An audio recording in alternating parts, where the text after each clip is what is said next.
میں نے عرض کیا تھا سورہ بقرہ کے پہلے 4 رکوع نہایت اہم ہیں، نہایت جامع ہیں۔ پہلے 2 رکوعوں میں 3 قسم کے انسانوں کی وضاحت کی گئی، 3 قسم کے کردار کے نقشے کھینچ دیے گئے۔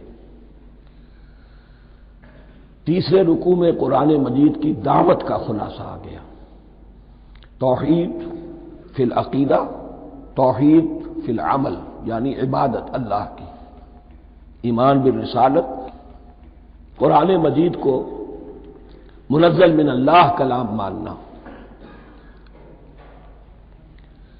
اس میں اگر شک ہے تو جو بھی چیلنج تھا، اگر واقعتاً تمہیں شک ہے، حقیقت میں شک نہیں ہے، لیکن جیسا کہ تم کہہ رہے ہو کہ تمہیں شک ہے تو کوشش کرو اس کے مقابلے کی ایک صورت بنا لاؤ۔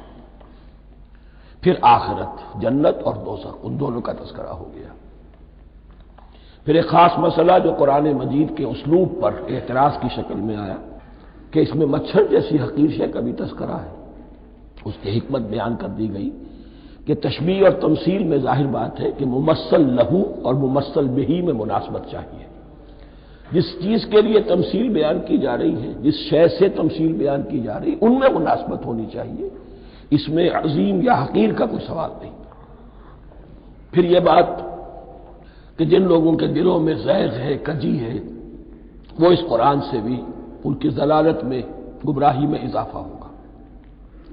جو لوگ طالب حق ہیں ان کو یہ قرآن مجید ہدایت دے گا، اور کن کو اللہ گمراہ کرتا ہے؟ جو سرکش ہے، جو نمبر 1 اللہ سے جو عہد کر کے دنیا میں آئے تھے اس کی خلاف ورزی کر رہے ہیں اور صلہ رحمی کے بجائے قطع رحمی کرتے ہیں۔ اس کے بعد ایک بہت اہم فلسفیانہ بات آ گئی، اور اسی کے ضمن میں نے اصل میں یہ ساری بات دہرائی ہے۔ میں نے کہا تھا کہ یہ بات واضح ہوگی آگے جا کر سورہ غافر میں۔ پھر ذہن میں لائیے کہ جب یہ صورت نازل ہوئی ہے سورہ غافر نازل ہو چکی تھی، لہذا یہاں اجمالی تذکرہ ہے، وہاں تفصیلی تذکرہ ہے۔ اہل جہنم کا قول نقل ہوا ہے، ربنا امتنا اثنتین واحییتنا اثنتین فاعترفنا بذنوبنا فهل الى خروج من سبیل۔ اے اللہ تو نے 2 مرتبہ ہم پر موت وارد کی، 2 مرتبہ ہمیں زندہ کیا، اب ہم نے اپنے قصور تسلیم کر لیے، تو اب یہاں سے بھی کوئی اور مرحلہ ہے یا نہیں؟ یہاں سے نکلنے کا بھی کوئی راستہ ہے یا نہیں؟ اس سے حقیقت یہ واضح ہوئی، انسان کی تخلیق اول ہوئی عالم ارواح میں، صرف ارواح کی حیثیت سے، اور حدیث میں آتا ہے الارواح جنود مجندہ، لشکروں کی شکل، تمام انسان۔ ان سے عہد لیا گیا الست بربکم قالوا بلی، پھر سلا دیا گیا ارواح کو۔ یہ گویا کہ پہلی موت تھی جو ہم گزار آئے۔ پھر عالم خلق کا مرحلہ آیا۔ عالم خلق میں یہ تناسل کے ذریعے سے رحم مادر میں جب ایک جنین تیار ہوتا ہے تو ایک حدیث ہے حضرت عبداللہ ابن مسعود سے، 4 مہینے کا جب جنین ہو جاتا ہے اس کے بعد وہ روح لا کر اس میں پھونک دی جاتی ہے۔ یہ گویا کہ احیاء اولا ہو گیا، پہلی مرتبہ کا زندہ کیا جانا، پہلی موت کی نیند سے جگا دیا گیا۔ اے تازہ واردان بساط ہوائے دل، اب ہم اس دنیا میں اس جسد کے ساتھ زندہ ہوئے، اب پھر موت آئے گی، جسد یہی چلا جائے گا جہاں سے آیا تھا، روح جہاں سے آئی تھی وہاں واپس جائے گی۔ ثم یمیتکم ثم یحییکم ثم الیہ ترجعون، پھر تمہیں اللہ کی طرف لوٹا دیا جائے گا۔ یہ ہے بہت گہرا نقطہ فلسفہ دین کا۔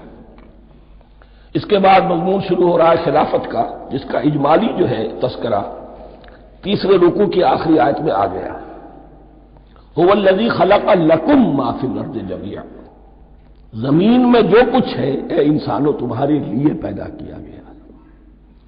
اسی کے ساتھ جڑتا ہوا مضمون اب خلافت کا آ رہا ہے۔ وَإِذْ قَالَ رَبُّكَ لِلْمَلَائِكَةِ إِنِّي جَاعِلٌ فِي الْأَرْضِ خَلِيفَةً، اور یاد کرو جب کہ کہا تھا تمہارے رب نے فرشتوں سے، میں بنانے والا ہوں زمین میں ایک خلیفہ۔ اب خلیفہ کی حقیقت کو سمجھیے، خلیفہ کسے کہتے ہیں؟ نائب، عام طور پر لوگوں کو مغالطہ ہوتا ہے کہ خلیفہ جانشین جو ہے وہ تو کسی کے موت کے بعد ہوتا ہے، زندگی میں تو نہیں ہوتا۔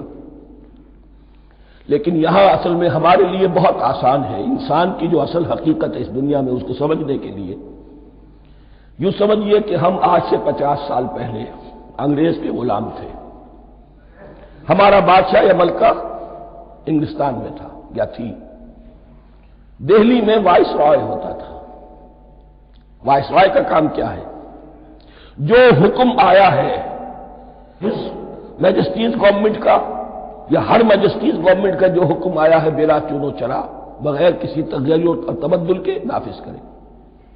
ہاں جہاں کوئی حکم وہاں سے نہیں ہے تو یہاں کے حالات میں بہترین اپنی رائے قائم کرے، غور و فکر کرے، یہاں کی مصلحتیں کیا ہے، جو چیز بھی امپائر کی مصلحت میں ہو اس کے مطابق فیصلہ کر سکتا ہے۔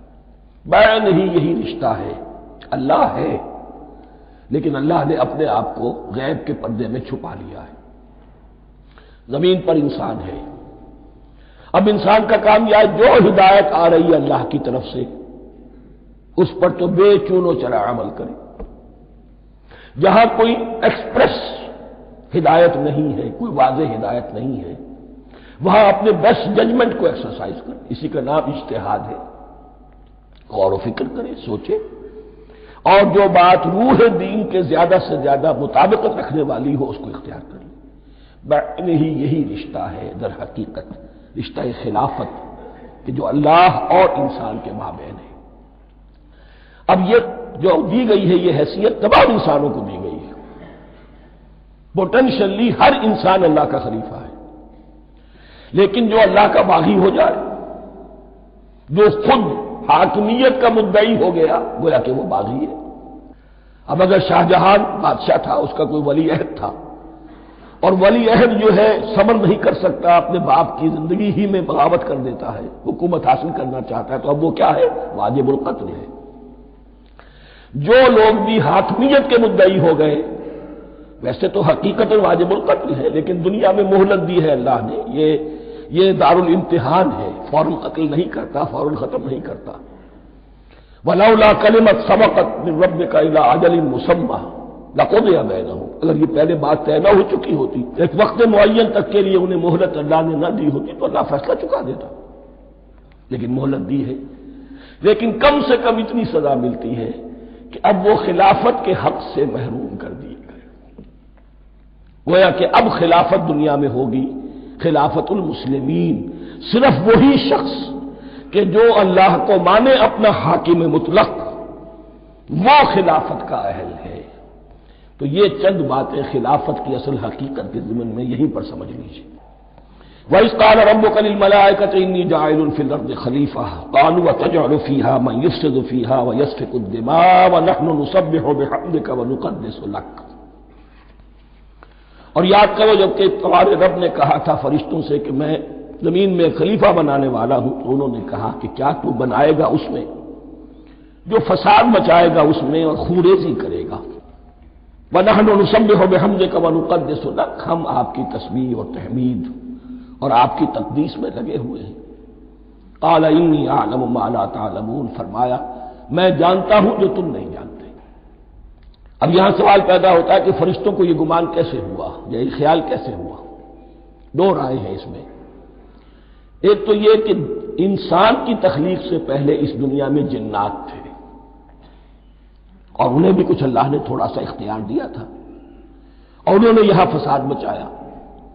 انہی پر قیاس کرتے ہوئے فرشتوں نے سمجھا کہ انسان بھی پھر زمین میں فساد مچائے گا، خوریزی کرے گا۔ ایک دوسری اصولی بات یہ کہی گئی ہے کہ خلافت کا لفظ جب استعمال ہوا تو اس کے معنی ہے کہ کوئی نہ کوئی اختیار بھی ملے گا۔ جنات کے بارے میں خلافت کا لفظ کہیں نہیں آیا، انسان کے بارے میں آ رہا ہے۔ خلیفہ بالکل بے اختیار نہیں ہوتا، جیسا کہ میں نے عرض کیا، جہاں واضح حکم ہے تو اس کی تو تنفیذ، جہاں نہیں ہے وہاں اپنی رائے سے جتنا بھی بہتر سے بہتر سوچ سکتا ہو انسان رائے قائم کرے۔ یہ اختیار جو ہے، ظاہر بات ہے جہاں اختیار ہوگا صحیح استعمال ہونے کا بھی امکان ہے، غلط استعمال ہونے کا بھی امکان ہے۔